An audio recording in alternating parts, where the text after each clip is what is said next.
Don't let the lack of a presidential election fool you. 2023 was the political battleground for several social issues. Most of them campaign promises coming from conservative Republicans who run most of the branches of the government in our two states, apart from the governor's office in Topeka. The fight moved from capitals to classrooms. New restrictions on library materials took effect in Missouri, along with changes to bathroom access in Kansas and a ban on transgender athletes from girls and women's sports in both states. A law enacted this year in Missouri also prevents minors from receiving gender-affirming care like hormone therapy and surgeries. It led Kansas City leaders to declare KC a sanctuary city for the LGBTQ plus community. You know, Missouri is an interesting state. We talked about this. More progressive issues do gain traction at the ballot box. Recreational marijuana sales went live in February, and there's a push to constitutionally protect abortion rights banned since the U.S. Supreme Court overturned Roe v. Wade. That petition effort has met roadblock after roadblock for Missouri Republicans, leading to a scramble to get signatures before a key deadline to get this issue on the ballot in 2024, which will be a busy year to say the least. The campaign should have had the opportunity to be in the field talking to voters back in the summer months. And there are serious and real concerns about what it means to launch a campaign in the winter when signature gathering at a very practical and base level is much more difficult. One major holdup involved a fight on the ballot wording, originally written by Republican Secretary of State Jay Ashcroft, who's running for governor. Let's discuss. KBC9 political reporter Michael Mahoney is here to give us some perspective on the year in politics and what comes next. Thanks for being here.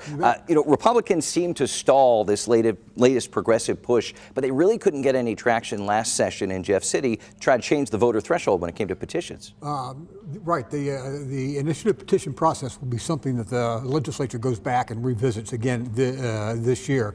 And as far as the abortion petition initiatives, they've got several problems here. Not only the late start, but they still haven't settled on a petition that they can all coalesce behind. And there's a Republican alternative out there as well.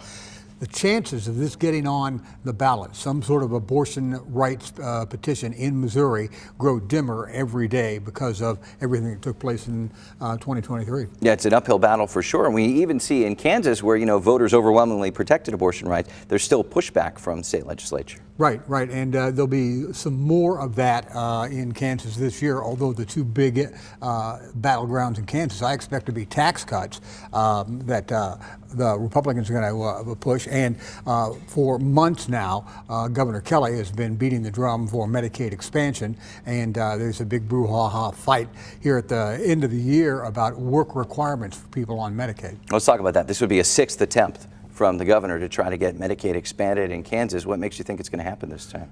Will it? I'm not sure. The Republicans and the leadership in the State House say that the state has a big surplus and that ought to go to tax cuts and get it back to the taxpayers. And they're not interested at all in the governor's proposal on Medicaid as it stands right now.